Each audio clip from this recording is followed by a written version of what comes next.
Hello दोस्तों, कैसे हैं आप लोग? बढ़िया हैं। चलिए अभी आप लोगों को जान के खुशी होगी, आरजीपीवी के जो हमारे स्टूडेंट्स हैं उनके लिए हम एक सीरीज़ लेकर आ रहे हैं जो कि बेसिकली इंजीनियरिंग मैकेनिक्स की है। और फर्स्ट ईयर का चूँकि एग्ज़ाम बहुत जल्दी है और बहुत सारे बच्चे हैं जो इस बात को लेकर थोड़े से परेशान हैं कि हमें क्या करना चाहिए, कैसे क्वेश्चन सॉल्व करेंगे। इंजीनियरिंग मैकेनिक्स का पेपर है और जनरली मैकेनिक्स आपको स्कोर करवाएगा, क्योंकि सिविल में तो आप पास हो जाते हैं, क्योंकि बेसिक सिविल जो इसके साथ में है आरजीपीवी वाले बच्चों के लिए, तो उनके लिए ऐसा है कि सिविल आपको पास करा देता है क्योंकि थ्योरी आती है सिविल में। मैकेनिक्स में अगर हम लोग बात करें, इंजीनियरिंग मैकेनिक्स की अगर हम लोग बात करें, तो इसमें न्यूमेरिकल आएंगे और न्यूमेरिकल आपके आने ही हैं। तो चूँकि फर्स्ट ईयर में आप बच्चे आते हैं, बहुत सारे बच्चे ऐसे होते हैं जो एमपी के हैं जिन्होंने न्यूमेरिकल्स को इतना टच नहीं किया है, या जो बच्चे न्यूमेरिकल से डरते हैं। और चूँकि इंजीनियरिंग मैकेनिक्स सभी ब्रांचेस को है, इसीलिए हम ये लेकर आए हैं फर्स्ट ईयर स्टूडेंट्स के लिए। और बहुत ही इजी कॉन्सेप्ट होगा, बहुत ही आसान होगा। चूँकि आप लोग कुछ क्वेश्चन बैंक्स का यूज़ करते हैं, मैं नाम नहीं ले सकता हूँ, तो उन क्वेश्चन बैंक्स का भी मैं आपको कुछ सॉल्यूशंस दूंगा, या कुछ क्वेश्चंस या कुछ चीज़ें उनको लेकर भी मैं चलूँगा, जिससे कि आपको वो पढ़ने में आसानियत हो जाए। क्योंकि थ्योरी आपके पास रहेगी और न्यूमेरिकल हम करवा देंगे, और थ्योरी आपको हम देंगे भी, साथ ही साथ यहाँ से भी थ्योरी देंगे, तो आप स्क्रीनशॉट ले लेकर उनकी थ्योरी भी कर लीजिएगा। पेपर को अभी लगभग 20 दिन है, 15 से 20 दिन है, तो डेफिनेटली आपके लिए बहुत आसान होगा ये। और हम लोग कोशिश करेंगे कि 4 से 5 दिनों में आपको पूरा कोर्स इसका कंप्लीट करा दें। आप लोग भी ज़्यादा से ज़्यादा इसको जुड़िए, ज़्यादा से ज़्यादा अपने फ्रेंड्स को शेयर करिए, जिससे कि आरजीपीवी के जो बच्चे हैं उनको ये एक फ़ायदा मिल जाएगा कि कैसे हमें इसको करना चाहिए। दूसरी बात यह है कि मैं यही बोलना चाहूँगा कि आप लोगों के लिए अच्छी है सीरीज़, काम की रहेगी। और कैसे प्लॉट करने रहेंगे, shear force bending movement diagram कैसे आपको करना है, एग्ज़ाम में कैसे करना है, वो सीरीज़ है ये। गेट की सीरीज़ नहीं है, गेट वाली सीरीज़ हम इसके बाद लॉन्च करेंगे, right.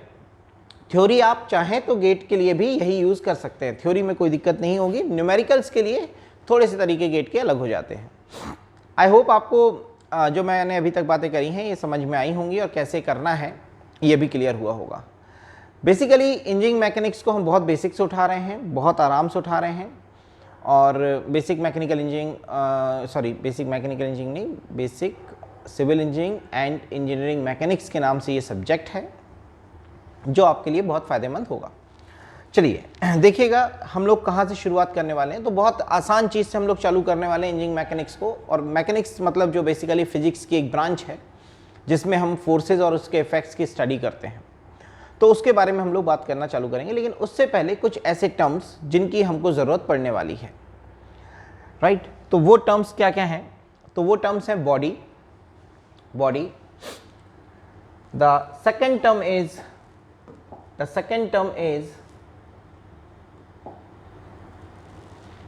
the first term is body, right. The second term is just a minute.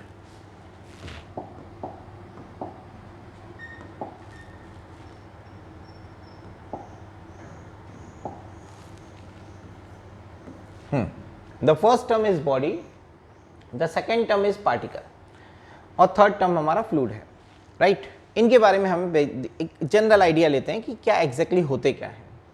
Body मतलब आप लोग समझते होंगे कि बॉडी क्या होती है। Anything which occupy some space, that is what, and it is also have a mass.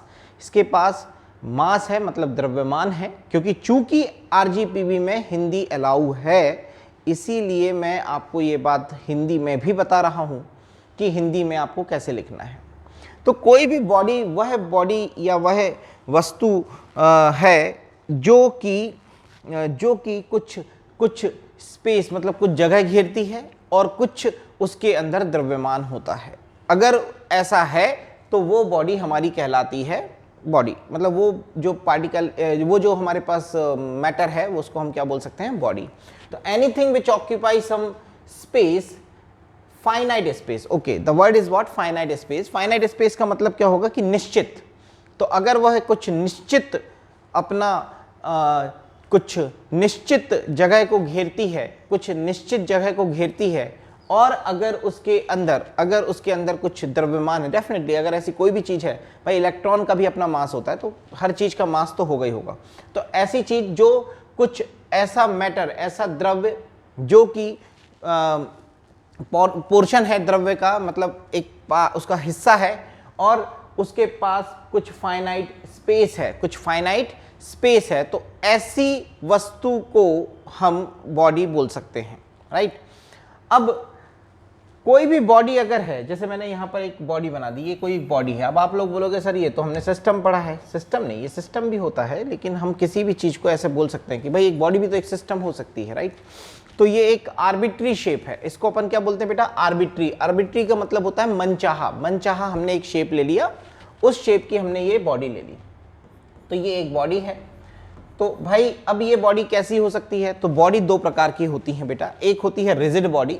Body कितने प्रकार की होती हैं, तो बॉडी दो प्रकार की होती हैं, रिजिड बॉडी, और दूसरी होती है रेजिस्टेंट बॉडी। रेजिस्टेंट बॉडी मतलब क्या है इसका समझना, रेजिस्टेंट बॉडी और रिजिड बॉडी। रिजिड बॉडी का मतलब क्या है, ये गांधी जी हैं, गांधी जी का मतलब है आइडियल शेप या आइडियल बॉडी है ये, आइडियल बॉडी। आइडियल बॉडी का मतलब क्या होगा कि एक आदर्श बॉडी है ये। आदर्श बॉडी क्यों बोल रहे हैं, जैसे मैंने बोल दिया था कि गांधी जी आदर्श होते हैं ना, वैसे ही ये बॉडी भी क्या है, एक आइडियल बॉडी है। इसका वास्तविकता से कोई लेना देना नहीं है, ये एक काल्पनिक है, मतलब it is a imaginary body, ठीक। तो ये बॉडी का हम लोग पढ़ते क्यों हैं, इस बॉडी को हम पढ़ते क्यों, अगर ये इमेजिनरी तो पढ़ते क्यों हैं, क्योंकि हम ऐसा मानते हैं कि ये सबसे बेस्ट है। अब सबसे बेस्ट क्यों है, क्योंकि हम ये मानते हैं कि इसमें कोई डिफॉर्मेशन नहीं होता, नॉन डिफॉर्मेबल बॉडी है, मतलब इसके अंदर कोई भी शेप में चेंज नहीं होता अगर हम इस पर कितना भी फोर्स लगा दें। अब तुम खुद सोचो, क्या ये ऐसा हो सकता है, नहीं हो सकता। इसलिए हमने इसको क्या बोला है, it's a ideal body, imaginary body. लेकिन इंजीनियरिंग मैकेनिक्स में हम इसी बॉडी को लेकर चलने वाले हैं, ये मैं आपको पहले से बता रहा हूं, ठीक है, और अभी और समझाऊंगा। अब दूसरा होता है रेजिस्टेंट बॉडी। तो रेजिस्टेंट बॉडी का मतलब क्या है, डिफॉर्मेबल बॉडी। ये सच्चाई है, ये सत्य है कि डिफॉर्मेबल बॉडी, भाई दुनिया में कोई भी बॉडी हो वो डिफॉर्मेबल बॉडी ही होगी, कोई भी बॉडी हो वो क्या होगी, डिफॉर्मेबल बॉडी होगी। तो डिफॉर्मेबल बॉडी जब भी हम बात कर रहे हैं तो वो रेजिस्टेंट बॉडी होगी, एक्चुअल बॉडी होगी। मतलब उस पर अगर हमने शेप पे कोई फोर्स लगाया और कोई फोर्स लगाने के कारण उस बॉडी के शेप में क्या आ गया, कुछ परिवर्तन आ गया, वो कुछ कंप्रेस हो गई, एलोंगेट हो गई, राइट। तो ऐसी बॉडी को हम बोलते हैं रेजिस्टेंट बॉडी, राइट। तो दो प्रकार की बॉडी हमारे पास रहेंगी, एक रिजिड बॉडी, दूसरी रेजिस्टेंट बॉडी। रिजिड बॉडी की बात अगर हम लोग करें तो ये आइडियल बॉडी है, ये एक आइडियल बॉडी है। और रेजिस्टेंट बॉडी की बात करें तो ये एक्चुअल बॉडी है, ये सत्य है, डिफॉर्मेबल बॉडी है। और अगर हम यहाँ पे बात करें तो रिजिड बॉडी मतलब नॉन डिफॉर्मेबल बॉडी।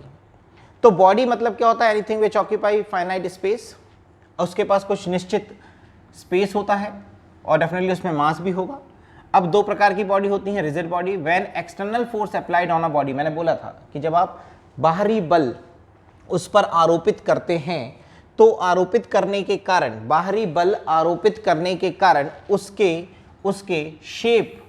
शेप और साइज में क्या होता है, परिवर्तन नहीं होता है। तो ऐसी बॉडी को हम लोग रिजिड बॉडी बोलते हैं। रेजिस्टेंट बॉडी वो बॉडी है, body which is capable enough to withstand for a particular application under desired force is known as what, resistant body। Yes, जैसे आप किसी कुर्सी पर बैठे हैं, ये देखिए जब भी आपसे कोई भी प्रश्न पूछा जा रहा है उसके एक एग्जाम्पल को जरूर लिखिएगा, क्योंकि एग्जाम्पल लिखने पर सामने वाले को समझ में आ जाता है कि यार आपको ये चीज़ आ रही है ना, ठीक है। तो मैं आपको साथ ही साथ ये भी बताऊंगा कि लिखने का तरीका क्या होगा। आप हमेशा जब भी, जैसे आपको डेफिनेशन लिखनी है, डेफिनेशन आपने लिखी, उसके साथ में ऐसा एक पार्ट डायग्राम भी बना दो जिससे कि बहुत अच्छे से उसको क्लियर हो जाए, जो इन्विजिलेटर है, जो चेक करने वाला है उसको, कि यार भैया ऐसा ऐसा होने वाला है, राइट। है ना। तो अब इधर देखिएगा, अब अगला क्या आ जाएगा अपने पास, पार्टिकल। पार्टिकल क्या होता है? अच्छा, एक और बात याद रखना, एक नोट डाला है मैंने यहाँ पर कि in so many application it is not required that the body should be a resistant body, rigid body, but it must be a resistant body. मतलब it should be a resistant body नहीं आना चाहिए यहाँ पे, it should be a rigid body but it must be a resistant body. मतलब ऐसा है, ये लाइन काट दीजिएगा। इसका मतलब ये है कि बहुत सारी एप्लीकेशंस ऐसी होंगी जिनमें हम लोग रिजिड बॉडी के बारे में बात नहीं करेंगे। हम ये नहीं बोलेंगे कि यार जो हमारी बॉडी है वो रिजिड बॉडी होनी चाहिए, बट वो रेजिस्टेंट बॉडी होनी चाहिए। रेजिस्टेंट बॉडी का मतलब ये भी है कि वो, जो मैंने डेफिनेशन में लिखा है, कि वो कैपेबल होनी चाहिए कि आप जिस पर्टिकुलर चीज़ के लिए उसका यूज़ कर रहे हैं वो आपका उतने फोर्सेस को कंसीडर कर पाए। जैसे कोई चेयर है, उस पर आप बैठ रहे हो, तो वो चेयर कैपेबल होनी चाहिए कि आपके बैठने पर वो टूटे ना। लेकिन वही चेयर पर अगर मैं हाथी को लाके बिठा दूं तो वो चेयर टूट जाएगी भाई, नहीं टूटेगी क्या, है ना, तो टूट जाएगी। तो ये बात अपने को ध्यान रखनी है, कैसे भी करके अपने को ध्यान रखना है कि यार ऐसा ऐसा हो सकता है ना। अब अगर किसी ने बोला कि यार इफ द पार्टिकल क्या होता है, पार्टिकल क्या होता है, इसको समझने की कोशिश करना। पार्टिकल क्या होता है? एक तो ये होता है कि यार बहुत ही छोटा जिसका शेप होता है, हम लोग उसको क्या बोल देते हैं, पार्टिकल बोल देते हैं ना। सही है कि नहीं है? बहुत ही छोटा शेप जिसका होता है उसको हम लोग क्या बोल देते हैं, पार्टिकल बोल देते हैं। तो एक तो हमारे पास ये चीज हो गई कि यार पार्टिकल क्या होता है।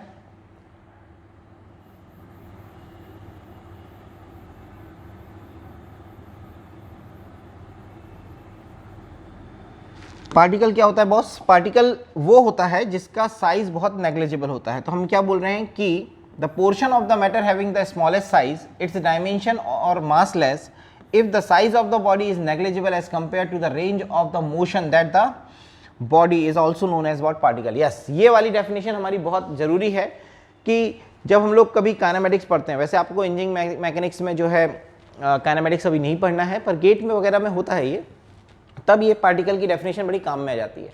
पार्टिकल बेसिकली क्या है कि जैसे यार कोई भी चीज़ आपने ली, एक चींटी की अगर हम लोग बात करें तो ये एक चींटी है, ये चींटी एक कमरे को चल रही है। अब चींटी का डायमेंशन कितना होगा भाई? ज़्यादा ज़्यादा 3 mm की होगी, 5 mm की होगी, इससे ज़्यादा क्या होगी, है ना। चीटा भी होगा तो 5 mm का होगा, है ना। तो 3 mm 5 mm की है और ये लगभग 5 मीटर भी चल रही है अगर, तो 5 मीटर का मतलब क्या हो जाएगा कि 5 × 1000 दैट इज द 5000 mm। तो 5000 mm चली 5 mm की चींटी, तो मतलब लगभग अपने से 10,000 टाइम्स ज़्यादा साइज उसने क्या कर लिया है, ट्रैवल कर लिया है। तो अब हमें इस चींटी को एज आ पार्टिकल ट्रीट करना चाहिए।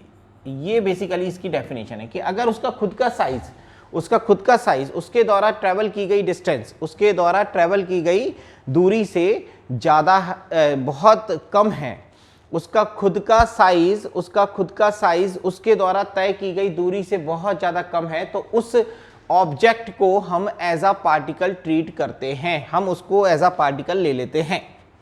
ठीक है, तो ये होती है पार्टिकल की बात।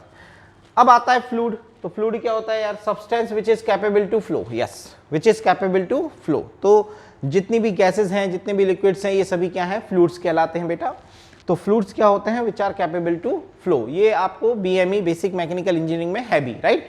तो अपन लोग उस समय इसको भी देखेंगे। हो सकता है कि हमारा अगर ये वाला प्लान पूरा हो जाता है तो हम बीएमई का भी आपको लेकर आए, बट बीएमई का भी चांसेस कम है, और इंजीनियरिंग ग्राफिक्स के लिए भी हम लोग सोच रहे हैं, राइट। तो ये 2 टॉपिक हम लोग सोच रहे हैं जो आपको लिए लेकर आए, और शायद हो सकता है मोस्ट प्रोबेबली हम लोग ले भी आएंगे।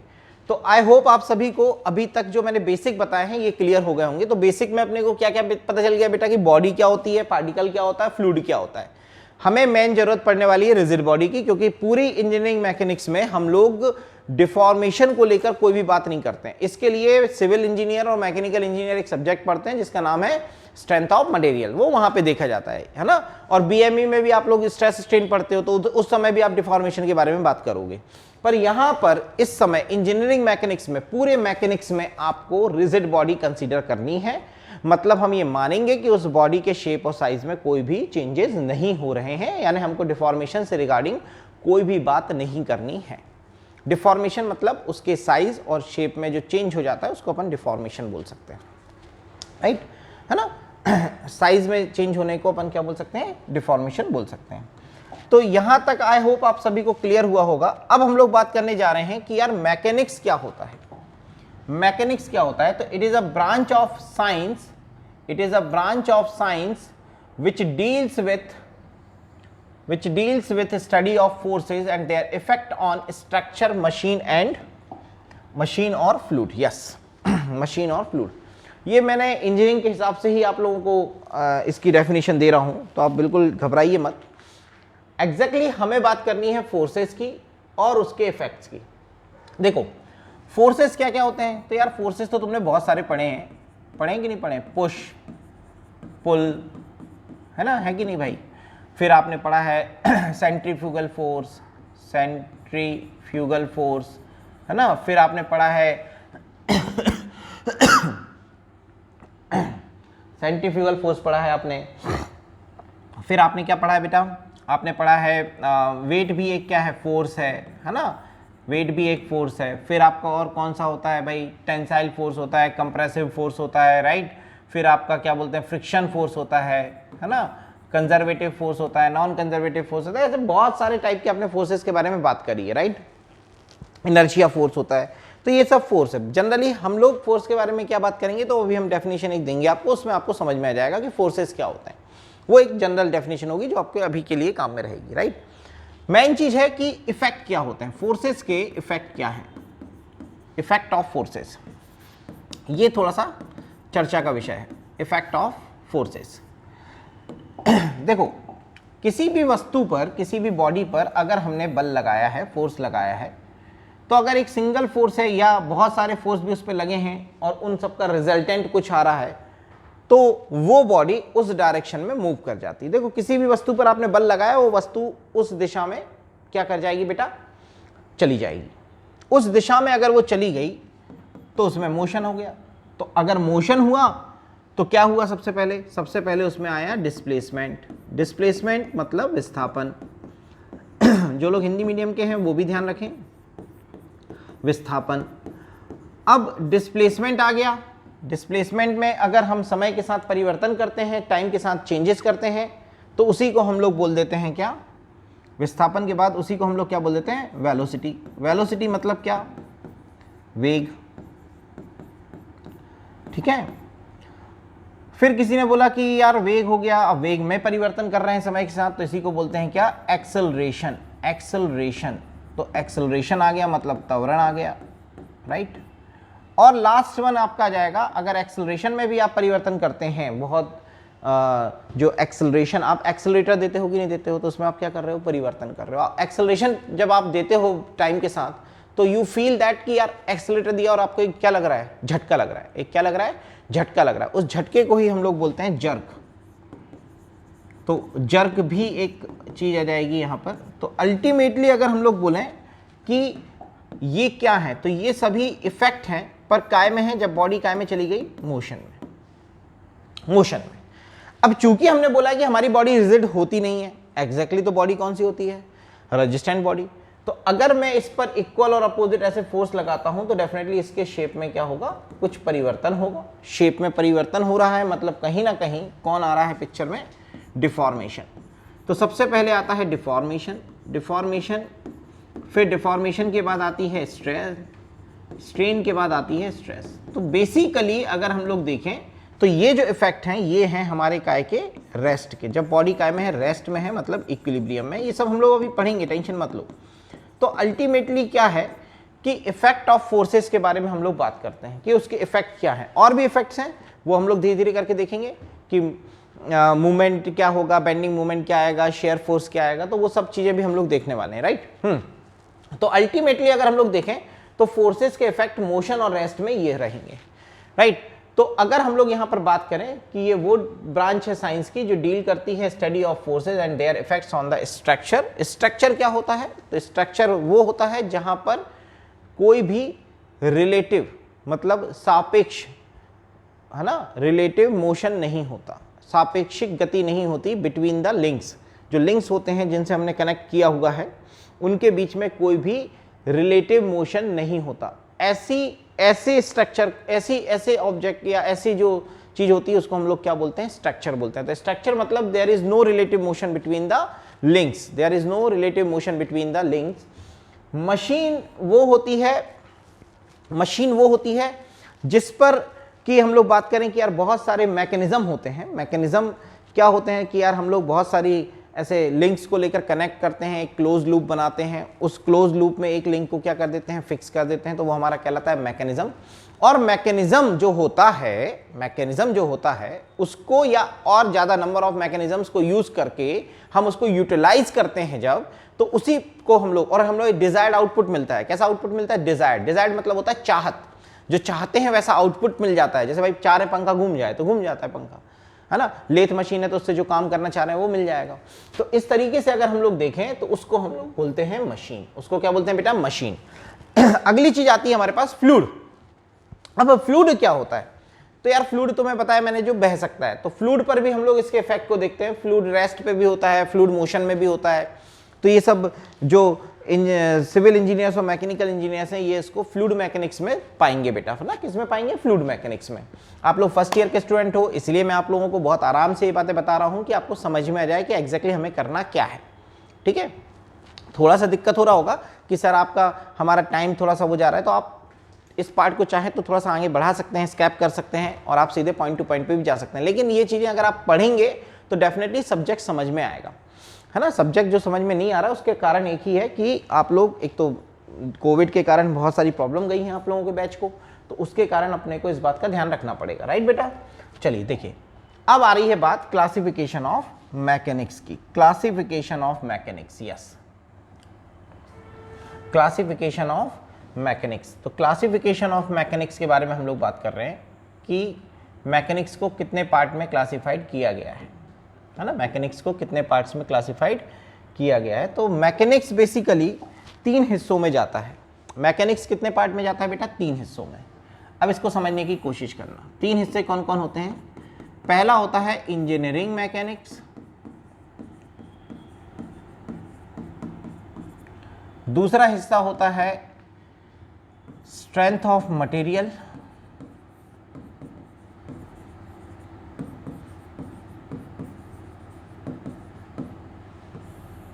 और तीसरा हिस्सा होता है फ्लूइड मैकेनिक्स।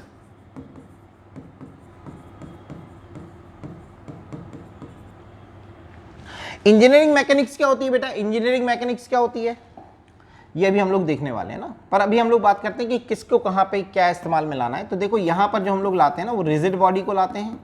तो एक तो रिजिड बॉडी इसमें हम लोग यूज़ करते हैं, जो वर्ड है, जो टर्मोलॉजी है या जो भी एनालिसिस है वो हम किस पर करने वाले हैं? रिजिड बॉडी पर या पार्टिकल पर करते हैं। और कब पार्टिकल होगा और कब रिजिड बॉडी होगी अभी बताता हूँ। इसमें हम लोग डिफॉर्मेशन के बारे में बात करते हैं, इसलिए ये पूरी के पूरे रेजिस्टेंट बॉडी के बारे में बात होगी, रेजिस्टेंट बॉडी के बारे में बात होगी। और यहाँ पूरी की पूरी बात फ्लूइड की होगी। बात वही है, हम फोर्सेस और उसके इफेक्ट को देखेंगे रिजिड बॉडी पर, पार्टिकल पर। यहाँ पर हम लोग बात करेंगे रेजिस्टेंट बॉडी की और यहाँ हम लोग बात करेंगे फ्लूइड की। तो ये इंजीनियरिंग मैकेनिक्स का क्लासिफिकेशन होता है। हमें टारगेट करना है ये दोनों सब्जेक्ट 3rd सेमेस्टर में आपको आरजीपीवी में आने वाले हैं, 3rd सेमेस्टर में। तो बच्चा लोग ये 3rd सेमेस्टर में ध्यान रखना आपको आएगा, और ये सिविल और मैकेनिकल वालों को आएगा। देखो इंजीनियरिंग मैकेनिक्स सिविल और मैकेनिकल इंजीनियर के लिए बहुत इंपॉर्टेंट है, क्योंकि यही पार्ट आगे कंटिन्यू होगा स्ट्रेंथ ऑफ मटेरियल में। और जब वहां shear force bending movement diagram आएगा तो आपको बन जाना चाहिए, क्योंकि आपने इंजीनियरिंग मैकेनिक्स में पढ़ा हुआ है, ऐसा टीचर बोलेगा आपको, है ना। तो आपको ध्यान रखना है इस बात का कि आपको यहाँ से बेसिक बन जाएगा। तो ये बेसिक अपना बना लो, यानी वहाँ पे काम में आएगा, साथ ही साथ यहाँ पे मार्क्स भी मिल जाएंगे। और अगला सेमेस्टर है, मतलब बस 20 दिन 50 दिन मान लो, 1 महीना मान लो, 1 महीने बाद फिर से पढ़ना ही है। और ये 4th सेमेस्टर में आएगा। तो 3rd और 4th सेमेस्टर में आपको ये आने वाले हैं, 3rd और 4th सेम में आपको ये आने वाले हैं। मतलब 2nd ईयर में ये दोनों सब्जेक्ट आपको आ जाएंगे, 2nd ईयर में, राइट। तो ये बात ध्यान रखनी है, इस हिसाब से आपको पढ़ाई करनी है, ठीक है। चलो, तो अपना टारगेट तो भैया ये है, अपना टारगेट है इंजीनियरिंग मैकेनिक्स। मतलब हमें रिजिड बॉडी और पार्टिकल पे बात करनी है, और पार्टिकल पे भी बात नहीं करनी, क्योंकि जो आरजीपीवी का सिलेबस है उसके अकॉर्डिंग हम लोगों को स्टैटिक्स में ही रहना है, मोशन में जाना ही नहीं है। तो मोशन की कोई बात ही नहीं होने वाली है। चलो, अगर हम लोग बोलें कि इंजीनियरिंग मैकेनिक्स क्या है, तो भाई इंजीनियरिंग मैकेनिक्स जो है वो ब्रांच है साइंस की जो डील करती है system of forces and effect produced by these forces, effect produced by these forces. Effect produced by these forces. इसका मतलब क्या है? इसका मतलब क्या है? इसका मतलब यह है कि यार देखो एग्जैक्टली हम लोग क्या करेंगे, अब बहुत सारे फोर्सेस अपन ने भी बोला, तो ऐसे ही जैसे हम एक कमरे की बात करें तो उस पर पंखा भी लगा हुआ है, ये जैसे वॉल पे ये स्क्रीन लगी हुई है, और भी चीज़ें हैं, टेबल फैन लगा हुआ है, कभी चेयर्स रखी हुई हैं। तो इस पूरे कमरे पर नंबर ऑफ फोर्सेस, बहुत सारे बल कार्य कर रहे हैं। चूंकि हमें उनका एक आउटकम चाहिए कि यार एग्जैक्टली इससे क्या हो रहा है या क्या होने वाला है, तो हमने क्या किया, उसका एक सिस्टम बना लिया। सिस्टम बनाने से हमें क्या होता है, चीजें आसान हो जाती है ना। बोलते हैं ना सिस्टम काम कर रहा है, वहां पर कौन काम कर रहा है? सिस्टम काम कर रहा है। तो एनालिसिस को इजी करने के लिए फोर्सेस का भी क्या बनाया गया? सिस्टम बनाया गया, और उसको हम लोग यहां पर देखेंगे और उसके इफेक्ट्स को हम लोग यहां देखेंगे on particle and rigid body. Particle and rigid body, ये बात ध्यान रखना है, by these forces on particle and rigid body. साथ ही साथ हम लोग study of the geometry of the motion of the rigid body and particle की भी बात करते हैं। लेकिन मैंने बोला है कि चूंकि आरजीपीवी में हमें मोशन में नहीं जाना है, जनरली हमें मोशन में नहीं जाना है, आरजीपीवी में गेट वगैरह में जाते हैं, राइट। तो आप इस बात का ध्यान रखिए। चलिए, तो अगर हमें कोई बोला जाए कि यार इंजीनियरिंग मैकेनिक्स कितने हिस्सों में जाती है, तो इंजीनियरिंग मैकेनिक्स के दो पार्ट होते हैं। पहला पार्ट होता है स्टैटिक्स। स्टैटिक्स मतलब study of the external forces on the rigid body which are in rest. Yes my dear friends, ये बॉडी काय में होगी? रेस्ट पे होगी। बॉडी कौन सी होगी? रिजिड होगी। और यही एग्जैक्टली हमें पढ़ना है, स्टैटिक वाला पार्ट। डायनेमिक वाला पार्ट हमको पढ़ना ही नहीं है आरजीपीवी में। इसीलिए मैं आपको बोल रहा हूं कि यहां ज्यादा कुछ नहीं है, बस फिर भी पता होना चाहिए कि डायनेमिक क्या होता है। तो यार एक्सटर्नल फोर्सेस का रिजिड बॉडी पर हम क्या देखते हैं? तो विच आर इन मोशन। तो study of the external forces जब बॉडी काय में होती है? मोशन में। डायनेमिक का मतलब ही होता है मोशन। तो बॉडी अगर आपकी मोशन में है तो आप डायनेमिक में हैं। अब इसके दो हिस्से होते हैं, काइनेमेटिक्स और काइनेटिक्स। काइनेमेटिक्स मतलब क्या? ओनली मोशन, मतलब we are not considering the effect और द काज। हम यहां पर काज को नहीं लेते हैं, काज को नहीं लेते हैं, हम लोग सिर्फ किसको लेते हैं? इफेक्ट को लेते हैं। इफेक्ट क्या है भाई? काज मतलब कौन? भाई मोशन का काज कौन है? फोर्स। गति का कारण कौन है? बल। तो बल को हम यहां नहीं लेते, पर उसके इफेक्ट को लेते हैं, मतलब मोशन को लेते हैं, पर बल को नहीं लेते। We are not considering cause, we are not considering cause, we are considering only effect. That means what? Motion. तो इज इन काइनेमेटिक्स हम जनरली ऐसा करते हैं, और मास नहीं लेते यहां पर मास नहीं लेते, क्योंकि मास आ गया तो इनर्शिया फोर्स आ जाएगा, तो फोर्स ही नहीं ले रहे तो मास कहां से आ जाएगा? तो मास नहीं लेते। एक्चुअली हम लोग मास लेस कंसीडर करते हैं। मास लेस कौन होता है बेटा? पार्टिकल। इसीलिए मैंने बोला था कि पार्टिकल पर भी हम लोग स्टडी करते हैं, लेकिन वो पार्ट कहां चला जाता है? मोशन में। वो स्टैटिक्स में नहीं है। स्टैटिक्स में हमें हमेशा रिजिड बॉडी मानते हुए चलना है। तो अगर किसी ने बोला कि यार काइनेटिक्स क्या है, तो काइनेटिक्स में हम लोग क्या करते हैं? कारक को भी लेते हैं, मतलब कारण को भी लेते हैं, और उस कारण के कारण जो हमारे पास आउटकम्स आए हैं, जो उसके इफेक्ट्स हैं, उनको भी हम लोग क्या करते हैं? कंसीडर करते हैं। तो यहां पर हम लोग फोर्स, मतलब गति का कारण कौन है? फोर्स। और फोर्स के कारण क्या आएगी? गति। तो हमने यहां पर कारण को भी लिया है। कारण कौन है? बल। फोर्स को लिया है। काज कौन है? फोर्स। और हमने साथ में मोशन को भी लिया है।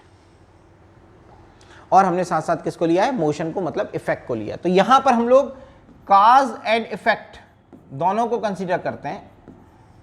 Here we are not considering the cause, only effect.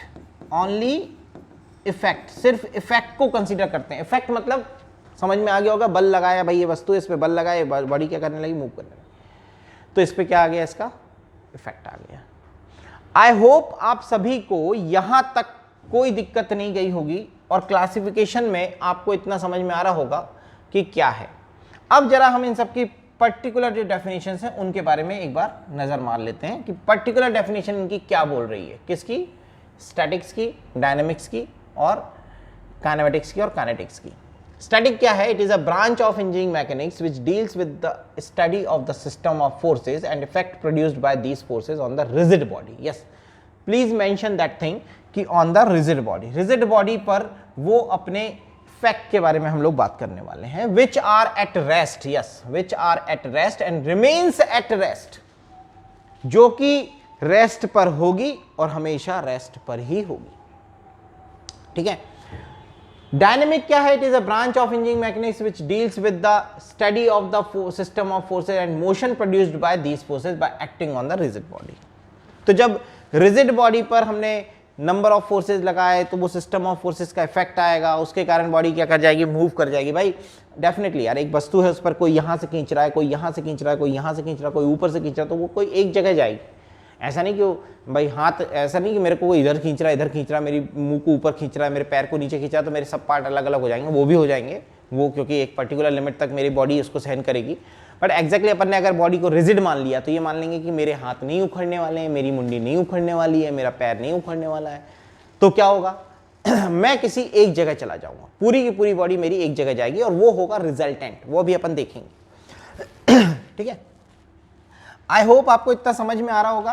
तो काइनेमेटिक्स क्या होगा भैया? काइनेमेटिक्स में क्या होगा? तो काइनेमेटिक्स में याद रखना कि it is a study of the motion of a body without considering the force. Without considering the force, मैंने बोला था फोर्स को कंसीडर नहीं करते, acting on it, that is the effect of mass and force acting on it. मतलब हम लोग मास को और फोर्स को कंसीडर नहीं करते। But is in kinetics, kinetics में जो डील होगी वो होगी with problems which require determination of the effect of the forces on the motion of the body. तो यहां पर हम लोग दोनों को कंसीडर करने वाले हैं, मास को भी और फोर्स को भी, तभी तो हम लोग उसके इफेक्ट को क्या कर पाएंगे? कंसीडर कर पाएंगे। ठीक है। आई होप यहां तक ये जो बहुत बेसिक था, बहुत ही चालू चीजें थी, बहुत ही काम की चीजें थी, बट मतलब इतनी काम की नहीं, एग्जाम में नहीं पूछने वाला है, कोई नहीं पूछने वाला इसको, मैं पहले बोल रहा हूँ। एग्जाम में ये नहीं पूछा जाएगा यहाँ तक का पार्ट, बस आपको पता होना चाहिए कि हम एनालिसिस कर रहे हैं तो क्या हो रहा है, राइट? उसके लिए इतना बताया मैंने। ठीक है, क्लियर हुआ? अब आगे की बात हम देखेंगे और यहां से हमारा समझ लो कि चालू हो रहा है। अब एग्जैक्टली मैं आप लोगों को एक बात बताना चाह रहा हूं कि हमें पढ़ना क्या क्या है, हमें आरजीपीवी के अकॉर्डिंग क्या क्या पढ़ना है। तो भाई आरजीपीवी में सबसे पहले है फोर्स सिस्टम, फोर्स सिस्टम है ना। सबसे पहले क्या है? Force system. फोर्स सिस्टम के बाद जो अगला टॉपिक है इसमें वो है, भाई पहला टॉपिक क्या हो गया बेटा? Force system, force system. Force system के बाद तुमको पढ़ना है इक्विलिब्रियम। इक्विलिब्रियम के बाद तुमको क्या पढ़ना है? इक्विलिब्रियम के बाद तुमको क्या पढ़ना है? ट्रसेस, और ट्रसेस में भी परफेक्ट ट्रसेस। फिर ट्रसेस के बाद तुमको क्या पढ़ना है? तो तुमको पढ़ना है सीजी, मतलब centre of gravity and centroid,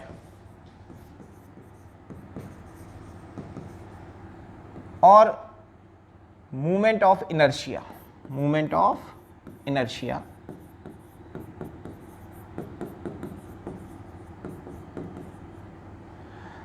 साथ ही साथ तुमको लास्ट में पढ़ना है एसएफडी एंड बीएमडी, राइट? मैं आप लोगों को बता दूं कि आपके लिए ज़्यादा इंपॉर्टेंट क्या क्या है। एक तो ट्रसेस बहुत इंपॉर्टेंट रहेगा, shear force bending movement diagram बहुत इंपॉर्टेंट रहेगा, और मूवमेंट ऑफ इनर्शिया बहुत इंपॉर्टेंट रहेगा।